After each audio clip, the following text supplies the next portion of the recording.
오늘 하나님의 말씀은 잠언서 28장입니다. 구약성경 942페이지 잠언 28장 5절부터 7절 말씀 보겠습니다.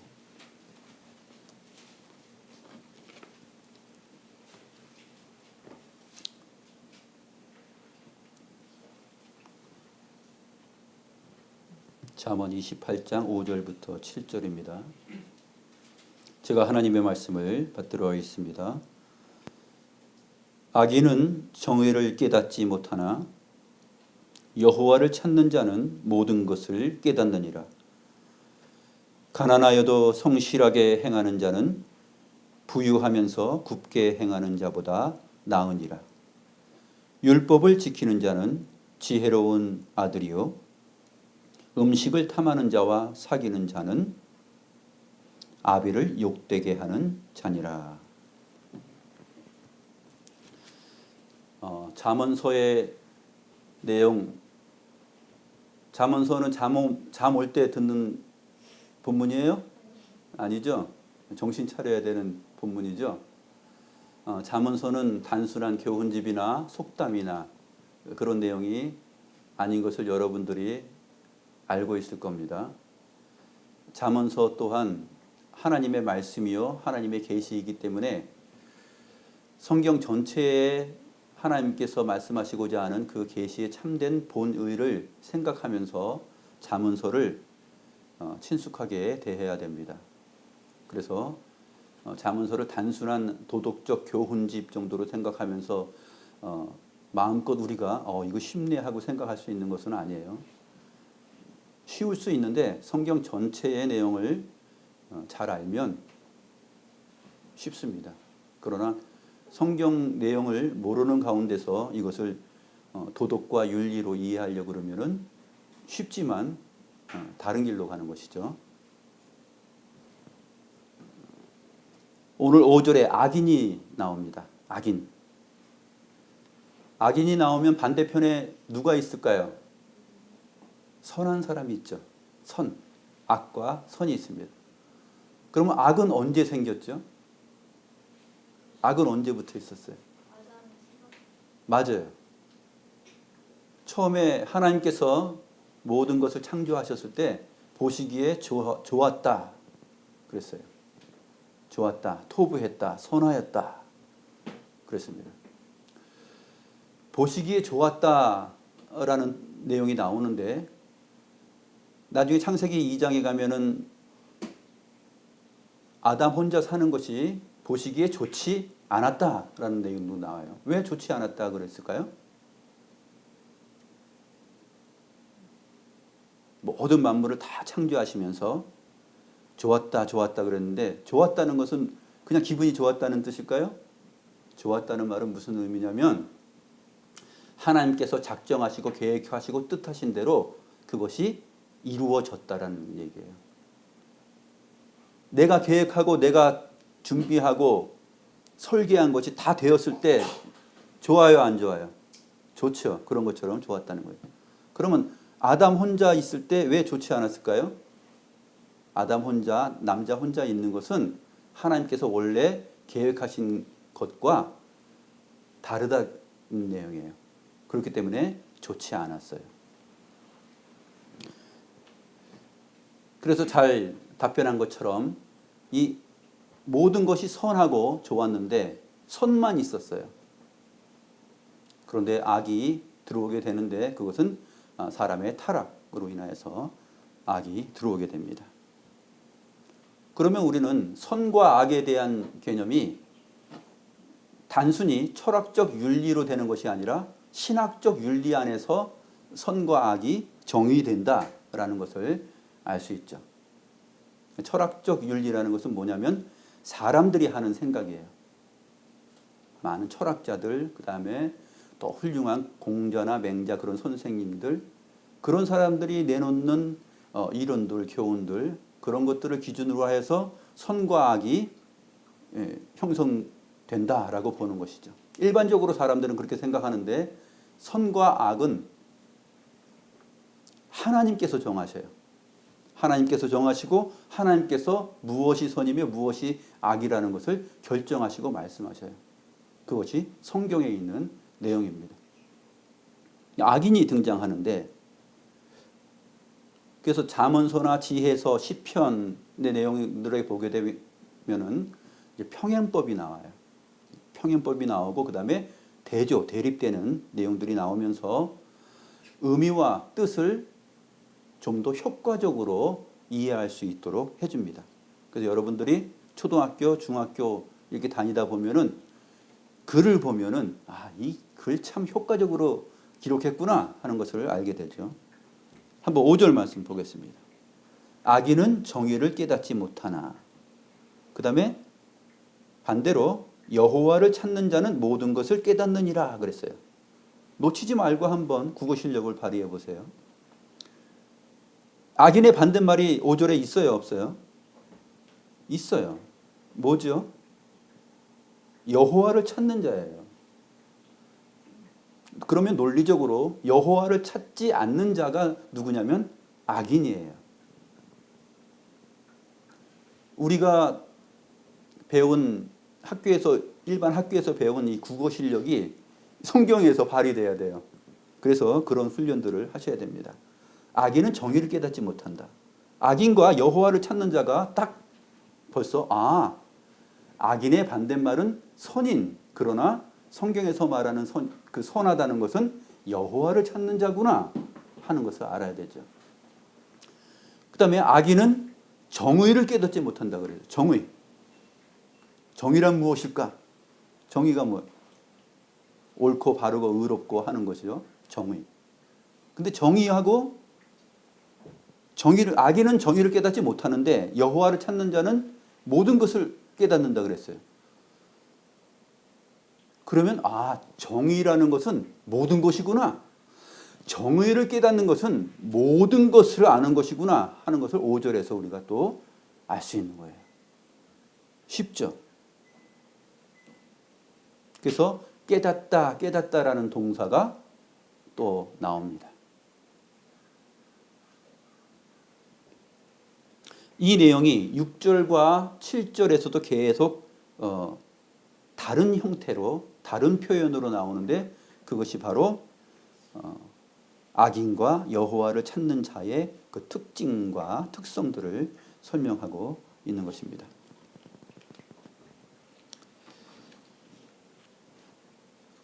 6절 말씀 보겠습니다. 6절 말씀 보면 같이 한번 읽어볼까요? 시작. 가난하여도 성실하게 행하는 자는 부유하면서도 굽게 행하는 자보다 나으니라. 5절 하고 나니까 자신감이 있어요, 없어요? 자신감 생기죠. 목사님이 그렇게 5절 말씀하셨으니까 6절은 보여요, 안 보여요? 자, 가난하여도, 가난한 자와 또 부유한 자, 부자가 보여요. 그 다음에 성실하게 행하는 자와 또 굽게 행하는 자가 보여요. 근데 보다 나으니라, 보다 토부하니라, 선하니라 그랬어요. 그럼 이게 악인은 처음에 5절에서 나오는데 선하다는 그 단어가, 토부라는 단어가 여기에 나와요. 나으니라라는 이 말의 히브리어가 토부예요. 토부. 자, 가난하여도 성실하게 행하는 자. 이 부분은 정확히 하면은 그의 성실함 안에 행하는 자예요. 그의 성실함 안에서 걸어가는 자예요. 언제든지 그 자기의 성실함 안에서 걸어가요. 성실함이라는 말은 바꿔 말하면 뭐냐면 온전함. 톰과 제리에서 나오는 것처럼 톰이라는 히브리어인데 이게 온전함, 완전함, 또 순전함 그런 단어예요. 근데 그의 순전함 안에서 행하는 거예요. 순전함이라는 그 틀 안에서 행하는 거예요. 그러면 그 순전함이 막연하잖아요. 그 순전함, 또 온전하다 했을 때 여호와 하나님께서 내가 거룩한 것처럼 너희도 거룩하라. 내가 온전한 것처럼 너희도 온전하라. 그랬죠. 그러면 이 순전함과 온전함 안에서 행하려면 어떻게 돼야 돼요? 하나님을 찾는 자가 돼야 돼요. 다시 5절로 돌아가서 악인과 여호와를 찾는 자. 그리고 모든 것을 깨닫는다 했을 때 이 깨닫다는 것은 이해하다 또는 분별하다 그런 얘기예요. 모든 것을 분별할 수 있고 이해하고 깨닫는 거예요. 그러니까 악인은 정의를 깨닫지 못해요. 정의가 뭔지 이해하지 못하고요. 그다음에 분별할 수 없어요. 이 세상에 많은 사람들이 살아가는데 여러 직업과 또 많은 학벌 또 많은 공부들을 하고 살아가는데 정의, 진짜 의로운 것이 무엇인가, 바른 것이 무엇인가 하는 것을 잘 몰라요. 그래서 정의라는 말, 그다음에 정의라는 말을 여기서 뭐라고 표현하냐면 성실하게, 그의 성실함 안에서 그의 순전함, 온전함 안에서 행하는 거예요. 오늘 올 때 자동차 타고 왔죠? 자동차 타고 왔는데 차선 안에서 달리는 거예요. 차선 밖으로 나가지 않고 다른 길로 가지 않고 차선 안에서 그의 성실함 안에서라고 되어 있어요. 그의 성실함 안에서 달려가는 거예요. 가는 거예요. 갑자기 자기 마음대로 갓길로 갔다가 1차선 갔다 2차선 갔다가 기분 좋으네 중앙선 한번 넘어갈까 하고 넘어가고 막 딴 생각하고 가는 게 아니에요. 자기의 순전함 안에서 그 순전함은 여호와를 찾는 그 정의가 무엇인지 이해하는 가운데서 분별하는 가운데서 모든 것 그것을 생각하면서 그 안에서 행하는 거예요. 그래서 부유한 자는 부유하면서 굽게 행하는 자. 굽게는 이제 삐뚤어지게 행하는 거예요. 삐뚤어지게 행하는 거예요. 근데 정확하게 하면 뭐냐면 굽은 길들로 걸어가는 자예요. 길들이라는 단어가 사실 번역이 빠졌어요. 굽은 길들로 걸어가는 거예요. 행하는 거예요. 그래서 우리말 성경 번역이 조금씩 이렇게 빠뜨리는 경우들이 있어요. 굽은 길들이니까 여러 방향이에요. 아까 비교되는 사람은 누구죠? 가난한 사람이에요. 가난한데 그의 성실함 안에서 가요. 근데 이 부유한 사람은 길들이 많아요. 길이라는 것은 다르게 번역하면은 방법들이에요. 다른 방법들이 많아. 여호와를 찾는 그 성실함, 순전함 말고 다른 방법들이 많아요. 다른 방법들을 생각하고 거기서 막 나아가는 자들이에요. 가난한 사람은 왜 가난할까요? 다른 방법들, 여호와를 찾는 그 순전하고 온전한 그 안에서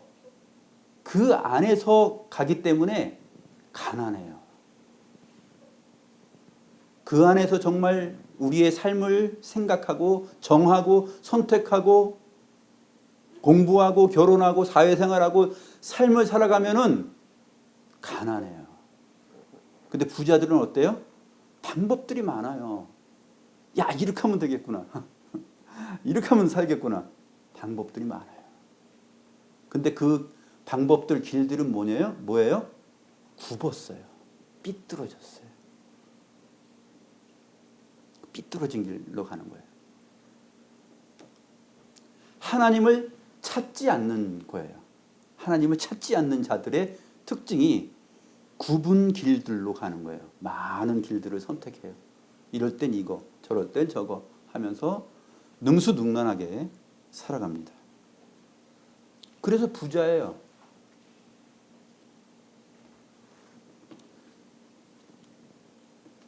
야고보서 5장 1절부터 4절 내용 보게 되면은 들으라 부한자들아 너희에게 임할 고생으로 말미암아 울고 통곡하라 너희 재물은 썩었고 너희 옷은 좀 먹었으며 너희 금과 은은 녹이 쓸었으니 이 녹이 너희에게 증거가 되며 불같이 너희 살을 먹으리라. 너희가 말세에 재물을 쌓았도다. 보라, 너희 밭에서 추수한 품꾼에게 주지 아니한 삭시 소리 지르며 그 추수한 자의 우는 소리가 만군의 주의 귀에 들렸느니라. 야고보서는 흩어져 살고 있는 하나님의 백성들, 교회에게 지금 보내는 서신이에요. 세상 사람들에게 하는 내용이 아니에요. 그런데 그 가운데 부한 자들이 있는데 하나님을 믿는다고 하면서도 굽은 길들을 선택해서 순전함 안에서 가지 않는 사람들이 많았어요. 야고보 사도님이 그것을 얘기하는 거예요. 그리고 부자 되려면 어떻게 해야 돼요? 추수한 품꾼에게 품삯을 주지 않아요. 10만 원 줘야 되는데 안 줘요. 날마다 당일날 일한 걸 먹고 사는 노동자인데 그걸 안 주면 어떻게 해요? 집에 가정이 살 수 있어요, 없어요? 잘 살지 못해요. 이런 도둑질이 교회 안에도 있어요. 교회 안에서 우리 말씀의 사역자잖아요. 말씀의 사역자에게 그 가정이 살 수 있는 사례비를 교회가 안 줘요. 세상보다 못한 경우들이 있잖아요. 그러면 어때요? 그 품꾼에게 정당한 것을 주지 않는 거예요. 그런데 교회의 외형은 막 부자처럼 보여요. 그런 거예요. 야고보서의 내용은 바로 그런 것을 지적하는 거예요. 많은 사람들이 하나님을 믿는다고 하면서도 많은 구분 길들, 방법들을 생각해요. 머리를 짜내서. 그래서 부자가 되는 거예요. 가난한 자는 왜요? 오직 한 길만 가요. 여호와를 찾으면서 그것을 분별하고 이해하면서 깨달으면서 나아가요. 그래서 가난해요. 부자와 나사로 이야기 알아요, 몰라요? 너무나 잘 알죠. 부자와 나사로 얘기. 나사로는 거지인데 부자 대문 앞에서 살았잖아요. 근데 나중에 결론은 어떻게 돼요? 나사로는 아브라함의 품에 갔어요. 아브라함의 품에 갔다는 이야기는 무슨 말이에요? 아브라함이 가지고 있는 그 믿음을 부자의 대문 앞에서 떨어지는 부스러기를 먹고 사는 그 가난함이 있음에도 불구하고 그 믿음을 나사로가 소유하고 있었다는 얘기예요. 아브라함 품에 갔다는 얘기는 바로 그것을 말하는 거예요. 오늘 본문에 나오는 것처럼 가난하여도 그의 성실함 안에서 달려가는 삶을 사는 거예요. 부자는 뭐예요? 하나님을 믿는 사람이죠. 아는 사람이에요. 그런데 다른 길을 선택하잖아요. 여러 방법들. 내가 쟤한테 너무 잘해주면은 나한테 돌아오는 게 모이는 게 없는데 하면서 사는 거잖아요.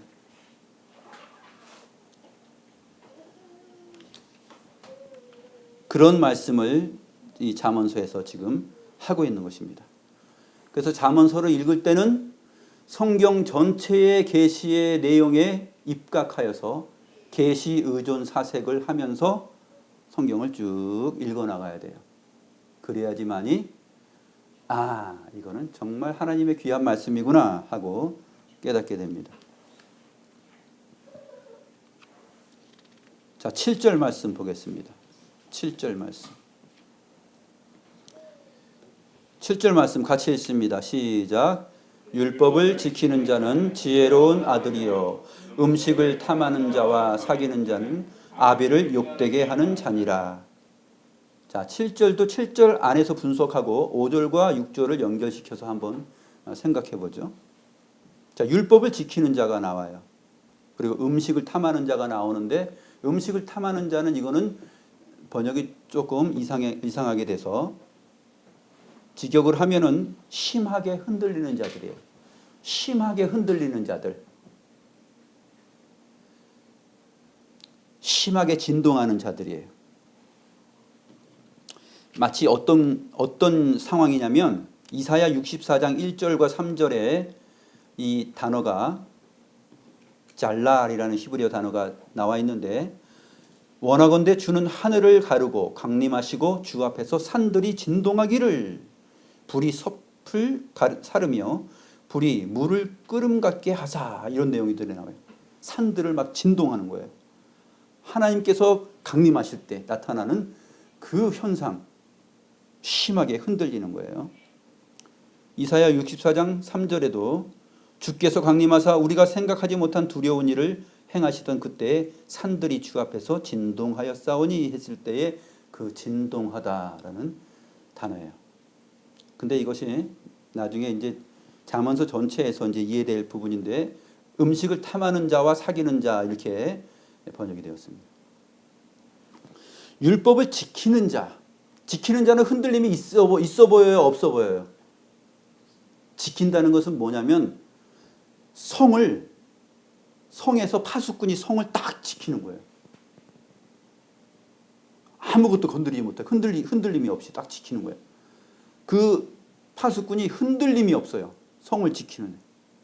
요동치가 않아요. 바로 그것이에요. 그것과 비교되는 것이에요. 율법을 지키는 자는 지혜로운 아들이요. 반면에 심하게 요동하고 흔들리는 자와 사귀는 자는 아비를 욕되게 하는 자니라. 자, 지혜로운 아들과 또 반대로 아비를 욕되게 하는 자가 있어요. 서로 대조가 되죠. 또 지키는 자와 사귀는 자가 또 서로 호응을 이룹니다. 자, 율법을 지키는 자는 바꿔 말하면 어떤 표현일까요? 율법과 사귀는 자예요. 7절에 분석해 보면 율법을 지킨다는 것은 율법과 사귀는 거예요. 근데 반대로 심하게 흔들리는 자는 뭐예요? 율법을 지키지 않는 자예요. 이게 성경 계시에 나타나 있는 문학적인 표현들이에요. 국어 실력을 발휘하라 그랬죠. 이런 것들을 쭉 생각하면서 발휘하면서 성경 계시와 의존 사색을 하면서 전체 성경에서 나타나 있는 하나님께서 말씀하시는 모든 역사 속의 내용들, 그런 것들을 총동원해서 잠언서를 읽으세요. 그러면 은혜가 충만할까요? 안 충만할까요? 에? 충만해져요, 은혜가. 그리고 막 성경 말씀은 잠언서를 막 읽고 싶어. 막 심하게 흔들리는 자들이라고 되어 있는데, 재밌는 거 지금 히브리어로는 이게 어떻게 되냐면 졸림 돼서 졸리면 심하게 흔들려요, 안 흔들려요? 자, 심하게 졸릴 때 졸림, 히브리어 졸림이야. 막 심하게 흔들려요, 이렇게. 그렇죠?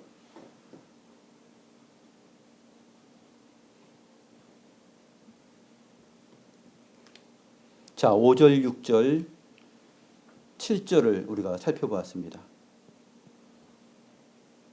5절과 6절, 7절을 보니까 악인과 선인이 어떻게 구별되어지고, 이 여호와를 찾는 자는 율법을 지키는 자로 나타나게 되고, 그 다음에 가난한 자로 언급이 됩니다. 이러한 모든 것들이 사실은 신실한 주의 백성들, 우리가 믿음으로 살아갈 때 이것이 잘 나타나게 돼요. 그래서 사실 이런 부분에 왜 하나님을 믿는데 우리는 가난해? 왜 하나님을 믿는데 하나님을 믿으면서도 여러 방법으로도 살 수 있지 않을까? 라고 심하게 흔들리는 경우가 있잖아요. 하나님의 말씀에 창념하고 그 다음에 그의 성실함 안에서 가야 돼요. 다른 길 막 이쪽으로 갔다가 저쪽으로 갔다가 이렇게 흔들리면 안 돼요. 지혜로운 아들이요. 그랬으니까 아들만 해당하나 보다. 딸은 해당이 안 되네. 성경 말씀은 남자 중심인가? 아들 중심인가? 자, 지혜로운 아들이요 그랬습니다. 지혜로운이라는 단어는 지혜롭다고 번역됐는데 여기 5절에 나온 내용이에요. 깨닫는 아들이라고 번역해야지 맞아요. 깨닫는 아들. 히브리어 단어가 똑같아요. 5절에 깨닫다, 깨닫지 못하다, 깨닫다 나왔었잖아요. 깨닫다라는 단어가 여기 지혜로운 아들이요 했을 때 지혜로운 단어하고 같은 단어예요. 그러니까 율법을 지키는 자는 깨닫는 자예요. 모든 것을 깨닫는 자예요. 그 율법을 지키는 자는 곧 누구예요? 여호와를 찾는 자잖아요. 그렇죠.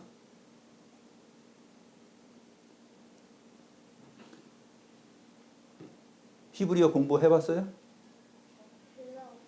헬라어 했어요? 히브리어 가르쳐달라 그래야지.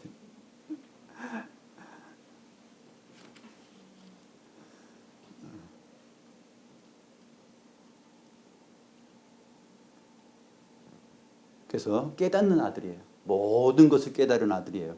율법을 지키는 자는 모든 것을 이해하고 모든 것을 분별하고 모든 것을 깨닫는 자예요. 빈.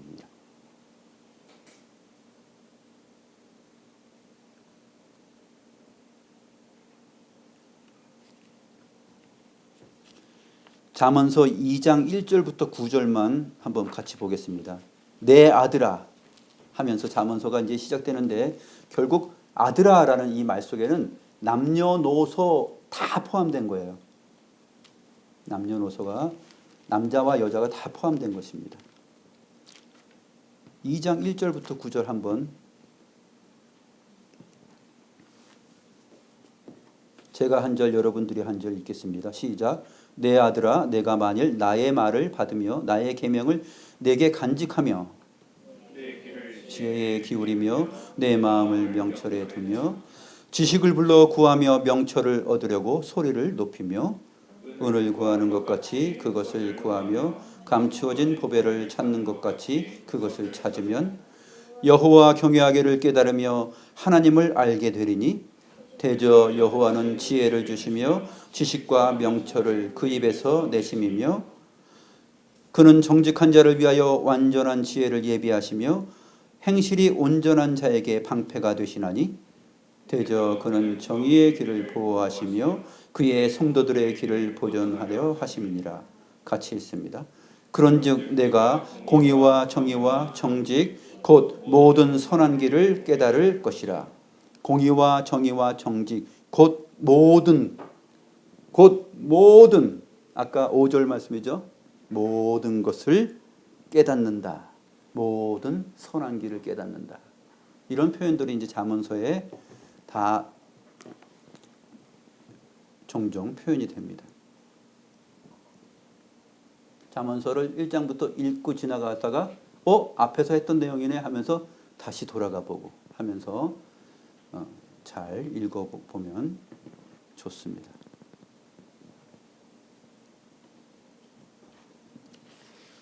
갈라디아서 3장 26절 28절 보게 되면 너희가 다 믿음으로 말미암아 그리스도 예수 안에서 하나님의 아들이 되었으니 왜 하나님의 아들이 되었다 그럴까요? 이 너희가 믿음으로 말미암아 다 그리스도 예수 안에서 아들이 되었다. 왜 하나님의 딸이 되었다라는 표현을 안 할까요? 아들이 되었다라는 이 표현 속에 다 딸들도 다 포함됩니다.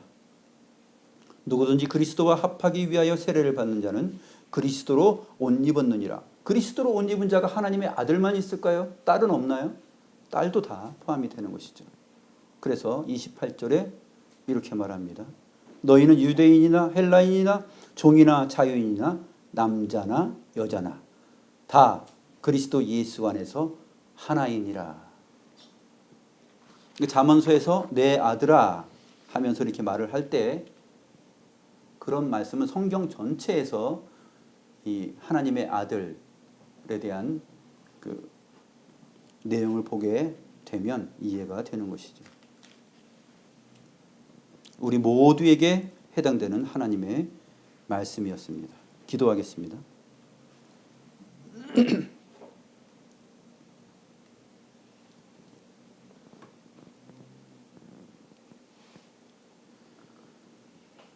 오직 그의 성실함 안에서 여호와를 찾으며 행하는 저희 인생들 되게 하사 비록 가난할지라도 많은 방법들 여러 길들을 선택하지 아니하며 주의 계명과 율례와 법도를 사랑하며 그 율법과 사귀며 지키며 살아가는 저희 모두가 되게 하옵소서.